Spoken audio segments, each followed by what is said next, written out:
Halo, Assalamualaikum warahmatullahi wabarakatuh. Perkenalkan, saya Fitri Agustin, mahasiswa Universitas Jambi, program studi ilmu pemerintahan angkatan 21 dengan NIM B1B1210062. Di sini saya akan membahas mengenai APBN. Baiklah, di sini saya akan membahas mengenai APBN. Apa sih APBN itu?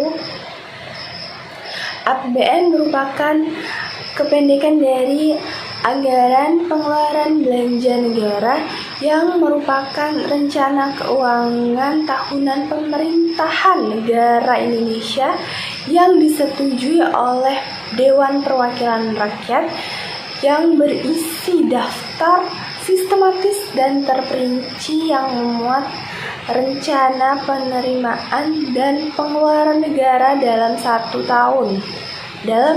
tahun anggaran, dimulai dari 1 Januari sampai dengan 31 Desember. Kemudian apa sih tujuan dari APBN ini? Tujuan dari penyusunan APBN ini, apa sih tujuannya? Tujuan dari penyusunan APBN sendiri yaitu sebagai pedoman pengeluaran dan penerimaan negara sehingga terjadi keseimbangan dalam melaksanakan kegiatan-kegiatan kenegaraan, yaitu demi tercapainya peningkatan produksi, kesempatan kerja, dan pertumbuhan ekonomi masyarakat. Dalam anggaran pengeluaran dan belanja negara itu terdapat siklus atau tahap penyusunannya, yaitu tahap yang pertama yaitu perencanaan dan penganggaran.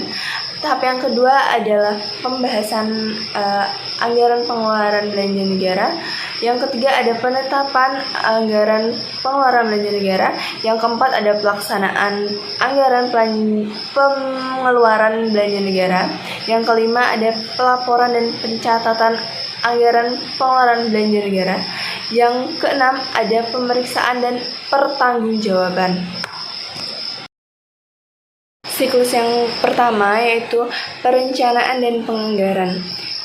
Perencanaan dan penganggaran dilakukan kementerian atau lembaga yang kemudian akan menghasilkan rencana kerja pemerintah atau RKP dan rencana kerja dan anggaran kementerian lembaga RKAKL.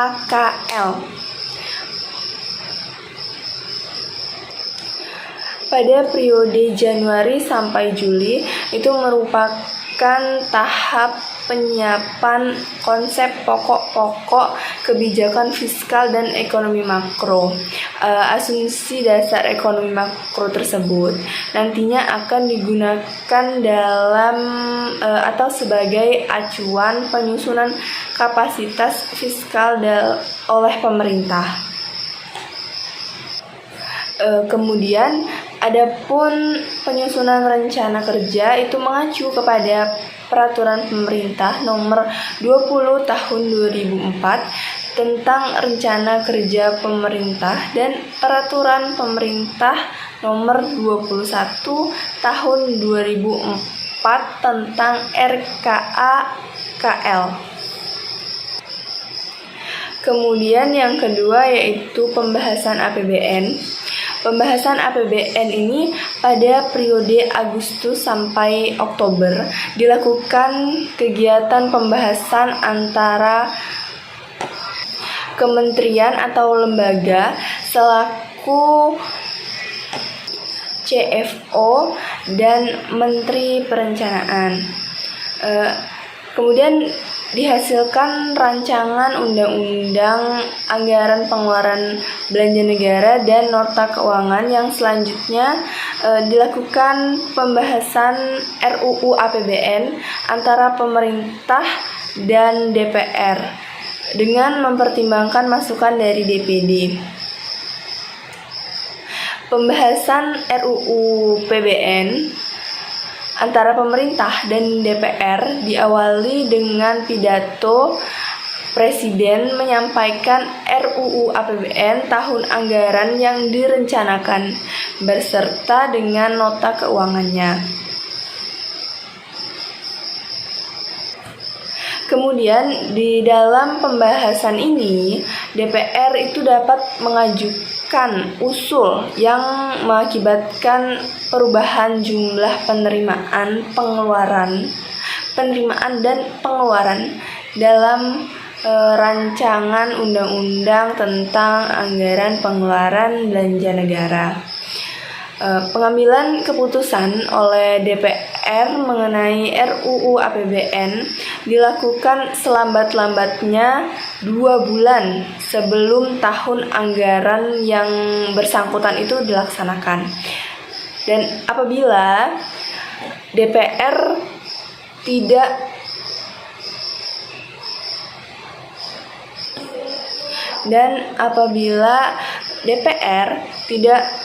memberikan keputusan ataupun tidak menyetujui ataupun tidak memberi persetujuan terhadap RUU APBN ini, maka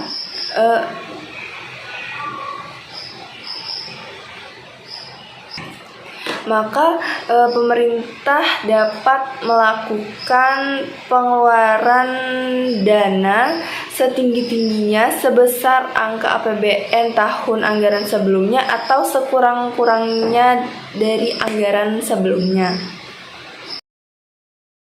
Kemudian siklus yang ketiga atau tahapan yang ketiga yaitu penetapan APBN. Pada akhir Oktober, setelah mempelajari nota keuangan dan RUU APBN yang dibacakan atau disampaikan oleh Presiden, masing-masing fraksi itu memberikan pandangan umum atas RUU APBN beserta nota keuangan yang disampaikan oleh mereka.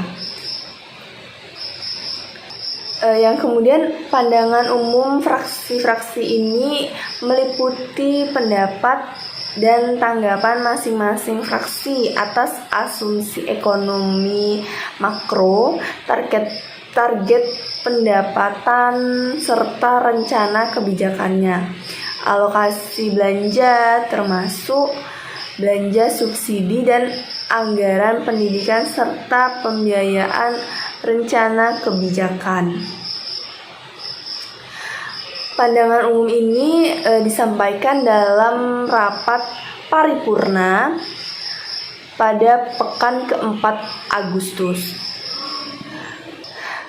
Kemudian APBN yang telah ditetapkan dengan undang-undang, rincian pelaksanaannya dituangkan lebih lanjut dengan peraturan Presiden tentang rincian APBN. Selanjutnya, Menteri Keuangan itu memberitahukan kepada menteri-menteri atau pemimpin lembaga agar menyampaikan dokumen pelaksanaan anggaran untuk masing-masing kementerian negara. Kemudian siklus yang keempat yaitu pelaksanaan APBN. Pelaksanaan APBN ini pada Januari diawali dengan disahkannya dokumen pelaksanaan anggaran oleh Menteri Keuangan. Dokumen anggaran yang telah disahkan oleh Menteri Keuangan kemudian disampaikan kepada menteri atau pimpinan lembaga, badan pemeriksa keuangan, gubernur, direktur jenderal anggaran, direktur jenderal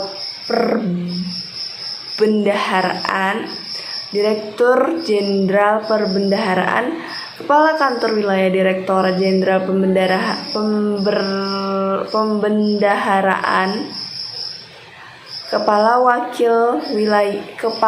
kantor wilayah direktorat jenderal pembendaharaan terkait, kuasa bendahara umum negara terkait, dan kuasa pengguna anggaran. Kemudian dokumen tersebut menjadi acuan dan dasar hukum dalam pelaksanaan APBN yang dilakukan oleh kementerian atau lembaga bendahara umum negara. Kemudian siklus yang selanjutnya yaitu pelaporan dan pencatatan APBN. Pelaporan dan pencatatan APBN itu dilakukan sepanjang tahun anggaran. Bersamaan dengan tahap pelaksanaan APBN, kementerian atau lembaga dan bendahara umum negara melakukan pelaporan dan pencatatan sesuai dengan standar akuntansi pemerintah, sehingga menghasilkan laporan keuangan pemerintah pusat yang terdiri atas laporan realisasi anggaran, neraca, laporan arus kas, dan catatan atas laporan keuangan. Menteri Keuangan selaku bendahara umum juga menyusun laporan arus kas. Semua laporan keuangan tersebut disusun oleh Menteri Keuangan selaku pengelola fiskal sebagai wujud laporan keuangan pemerintah pusat dalam memenuhi pertanggungjawaban pelaksanaan anggaran pengeluaran belanja negara. Yang kemudian Presiden menyampaikan laporan keuangan pemerintah pusat kepada BPK paling lambat 3 bulan setelah tahun anggaran berakhir. Audit atas laporan keuangan pemerintah harus diselesaikan selambat-lambatnya 2 bulan setelah laporan keuangan tersebut diterima oleh BPK dari pemerintah. Berdasarkan Undang-Undang Nomor 17 Tahun 2003 tentang Keuangan Negara, Pasal 30 menyebutkan bahwa Presiden menyampaikan rancangan undang-undang tentang pertanggungjawaban pelaksanaan APBN kepada DPR berupa laporan keuangan yang telah diperiksa oleh Badan Pemeriksa Keuangan selambat-lambatnya 6 bulan setelah tahun anggaran berakhir. Kemudian tahapan atau siklus APBN yang terakhir yaitu pemeriksaan dan pertanggungjawaban. Pada periode semester dan tahunan, berdasarkan LKPP, BPK melakukan pemeriksaan pertanggungjawaban terhadap pelaksanaan APBN yang dibahas dan disetujui. Tahapan pengawasan pelaksanaan APBN ini memang tidak diungkap secara nyata dalam undang-undang, namun dalam keputusan Presiden nomor 42 tahun 2002 serta keputusan Presiden nomor 72 tahun 2004 tentang pedoman pelaksanaan APBN memuat hal-hal yang mengatur tentang pengawasan pelaksanaan anggaran pengeluaran belanja negara. Pada tahap ini, pengawasan terhadap pelaksanaan APBN dilakukan oleh atasan atau kepala kantor, satuan kerja kementerian negara atau lembaga dalam lingkungan atasan langsung bendahara melakukan pemeriksaan kas bendahara sekurang-kurangnya 3 bulan sekali. Selain pengawasan dilakukan oleh pihak eksekutif, terdapat juga pengawasan yang dilakukan oleh DPR atau legislatif, baik secara langsung maupun tidak langsung. Kemudian APBN terdiri dari struktur-struktur, yaitu yang pertama pendapatan negara. Pendapatan negara merupakan hak pemerintah pusat yang diakui sebagai penambahan nilai kekayaan bersih yang bersumber dari penerimaan negara. Penerimaan negara itu apa sih? Penerimaan negara itu merupakan uang yang diterima dan penerimaan negara itu apa sih? Penerimaan negara itu merupakan uang atau pendapatan penerimaan yang diterima oleh negara masuk ke dalam kas negara. Penerimaan sendiri itu terbagi atas penerimaan pajak dan penerimaan bukan pajak. Penerimaan negara sendiri juga berasal dari penerimaan dalam negeri dan juga penerimaan hibah. Penerimaan dalam negeri itu berasal dari penerimaan perpajakan dan penerimaan negara bukan pajak, penerimaan dari sumber daya alam juga. Penerimaan negara melalui perpajakan yaitu penerimaan negara yang didapatkan dari pajak-pajak negara, pajak-pajak yang ada di dalam negara. Pajak tersebut termasuk pajak bumi bangunan, pajak penghasilan, pajak dari cukai, kemudian juga pajak dari penjualan barang-barang mewah.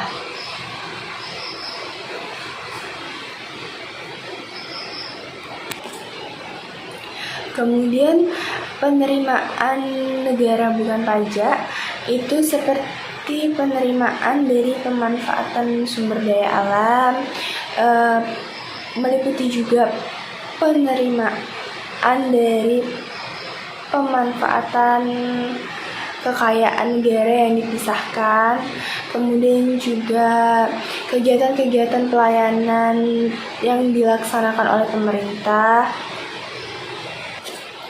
Kemudian juga ada penerimaan dari sumber daya alam, yaitu pemanfaatan dari sumber-sumber daya alam yang ada dari sektor-sektor alam yang ada di Indonesia seperti minyak bumi, gas alam, dan lain sebagainya.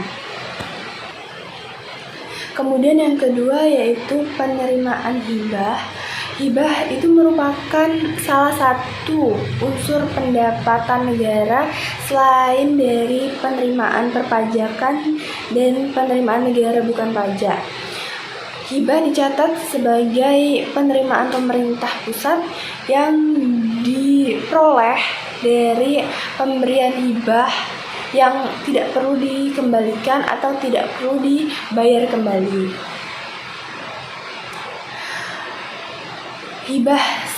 Hibah ini salah satunya seperti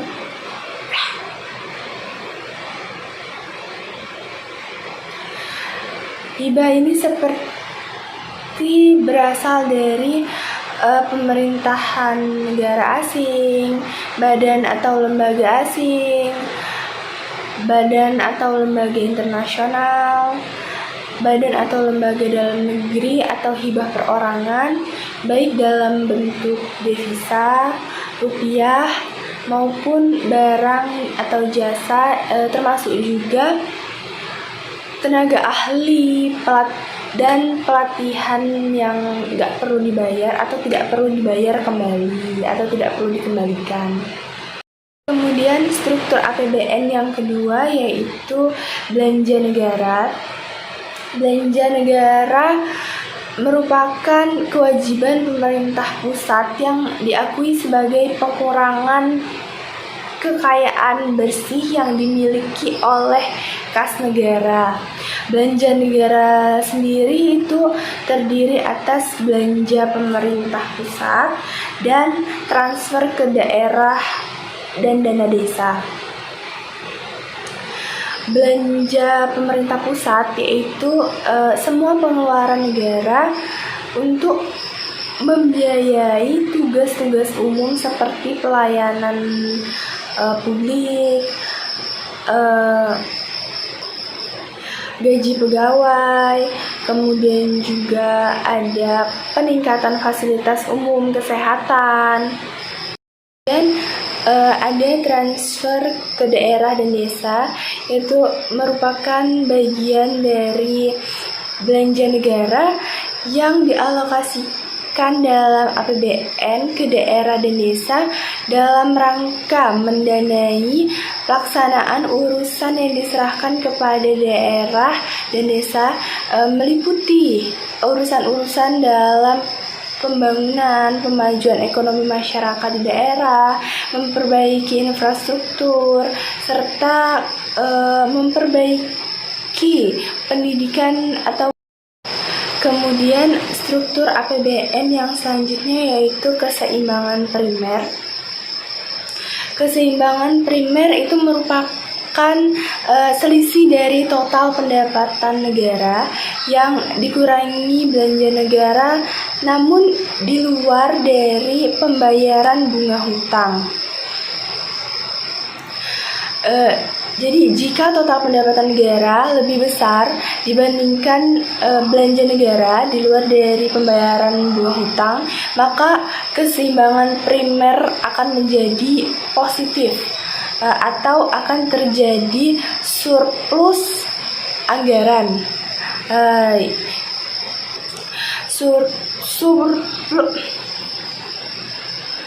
Surplus itu merupakan keuntungan atau anggaran yang diberikan oleh pemerintah atau anggaran pengeluaran negara itu selisihnya lebih banyak menguntungkan atau lebih sedikit terpakai lebih sedikit, sehingga masih bisa untuk membayar bunga hutang yang ada, masih cukup untuk membayar bunga hutang.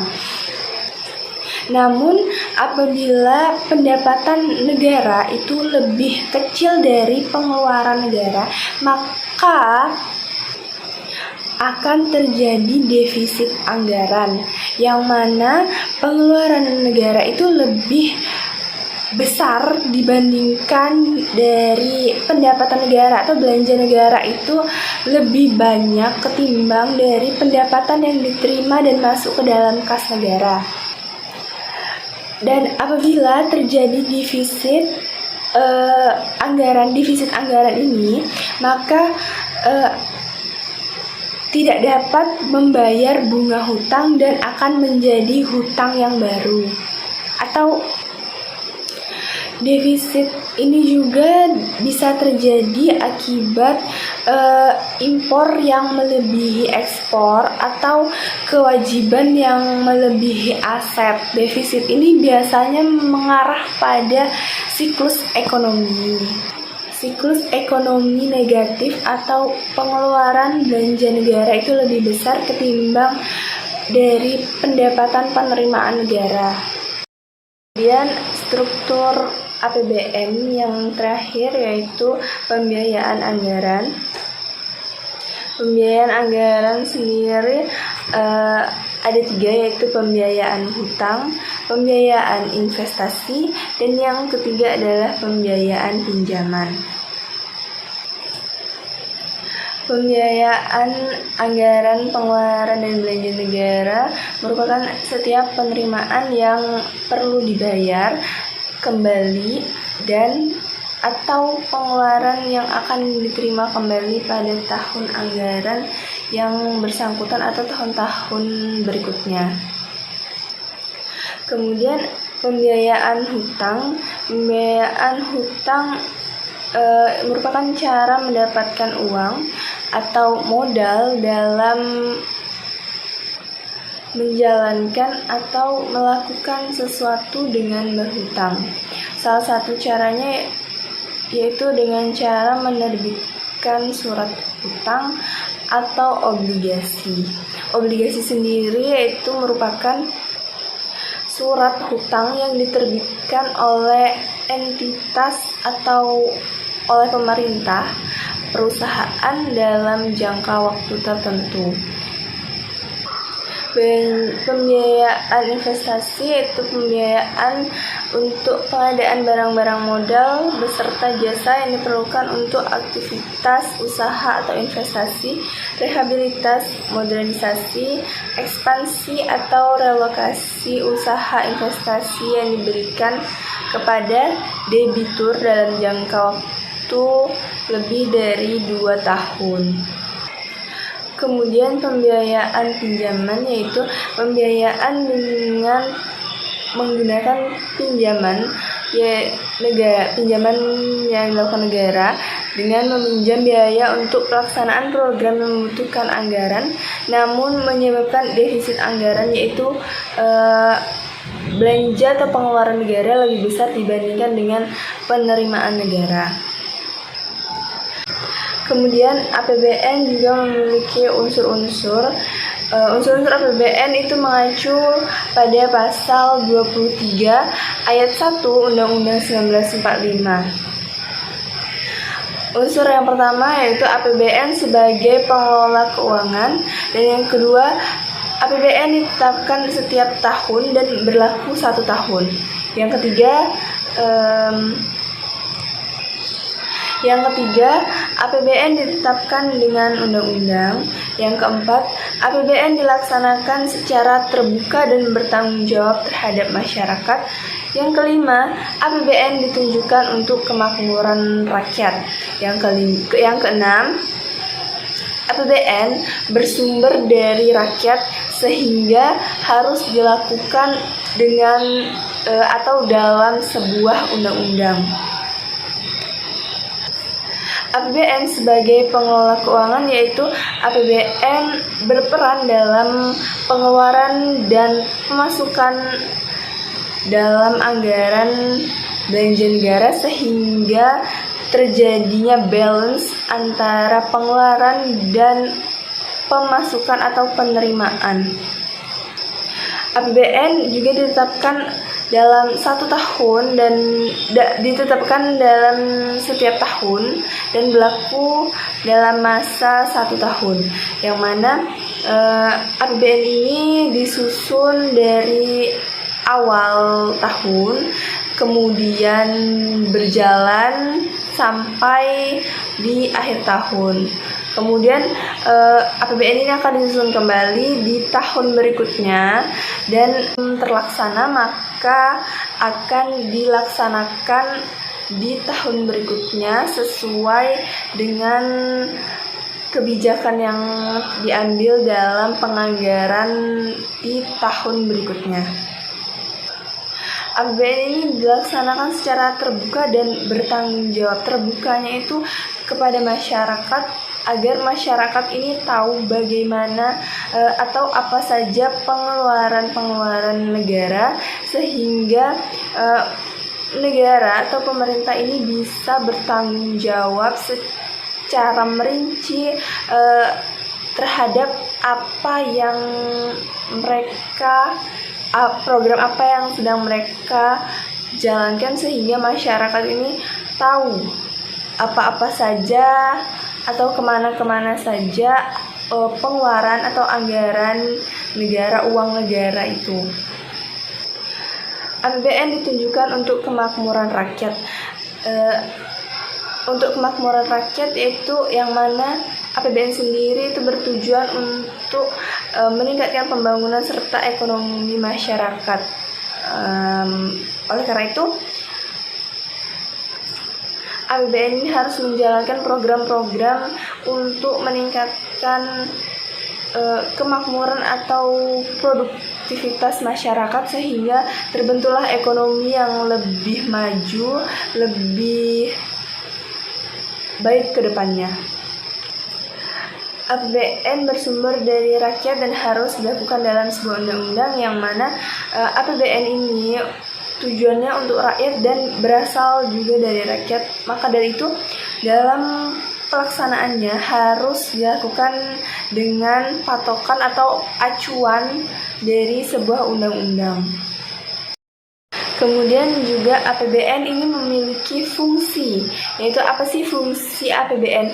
APBN ini berfungsi mengatur pengeluaran dan pendapatan negara dalam rangka membiayai pelaksanaan kegiatan pemerintahan dan pembangunan untuk mencapai pertumbuhan ekonomi, meningkatkan pendapatan nasional, mencapai stabilitas perekonomian, dan juga menentukan arah serta prioritas pembangunan yang akan dicapai oleh pemerintah. Kemudian APBN ini memiliki fungsi-fungsi yang lain, yaitu fungsi otoritas, fungsi perencanaan, fungsi pengawasan, fungsi alokasi, fungsi distribusi, dan fungsi stabilisasi. Fungsi otoritas atau fungsi otorisasi itu yang pertama yaitu fungsi otoritas atau fungsi otorisasi. Fungsi ini mengandung arti bahwa anggaran negara menjadi dasar untuk melaksanakan pendapatan dan belanja pada tahun yang bersangkutan, yang mana dapat dipertanggungjawabkan kepada rakyat. Kemudian fungsi yang kedua itu fungsi perencanaan. Fungsi perencanaan mengandung arti bahwa anggaran negara dapat menjadi pedoman untuk negara merencanakan kegiatan pada tahun tersebut. Apabila sudah direncanakan sebelumnya, maka dapat diselenggarakan atau dapat melaksanakan perencanaan tersebut. Misalnya, pemerintah mengalokasikan dana sebesar sekian miliar untuk pembangunan yang sudah direncanakan sebelumnya, untuk proyek pembangunan yang sudah direncanakan sebelumnya, maka pemerintah akan dapat mengambil tindakan untuk mempersiapkan proyek agar program proyek tersebut dapat berjalan dengan lancar karena sudah adanya sebuah perencanaan. Kemudian yang ketiga, fungsi pengawasan. Fungsi pengawasan ini berarti bahwa anggaran negara harus menjadi pedoman untuk menilai apakah kegiatan penyelenggaraan pemerintah tersebut itu sudah sesuai dengan ketentuan yang ditetapkan. Mudah bagi masyarakat untuk menilai apakah tindakan pemerintah menggunakan uang negara itu sudah sesuai dengan porsinya atau sudah sesuai dengan keperluan yang sudah ditentukan atau tidak. Nah, yang keempat itu fungsi alokasi, yang mana fungsi tersebut berarti bahwa anggaran negara harus diarahkan untuk mengurangi pengangguran atau pemborosan sumber daya serta meningkatkan efisiensi dan efektivitas bagi perekonomian. Kemudian selanjutnya fungsi distribusi. Fungsi distribusi ini berarti bahwa kebijakan anggaran negara itu harus memperhatikan rasa keadilan dan ketuhanan atau kepatuhan, yang mana kebijakan-kebijakan yang diambil itu harus memperhatikan aspek keadilan bagi hal-hal yang lain. Kemudian fungsi yang terakhir yaitu fungsi stabilisasi. Kemudian yang terakhir yaitu fungsi stabilisasi. Fungsi ini memiliki makna bahwa anggaran pemerintah itu menjadi alat untuk memelihara dan mengupayakan keseimbangan fundamental perekonomian atau menyeimbangkan perekonomian yang ada. Baiklah, terima kasih. Sekian yang dapat saya bahas mengenai APBN. Kurang dan lebihnya saya mohon maaf. Semoga apa yang saya bahas di dalam video saya ini dapat bermanfaat dan dapat memenuhi standar penilaian Bapak dosen pengampu mata kuliah Keuangan Negara. Wassalamualaikum warahmatullahi wabarakatuh.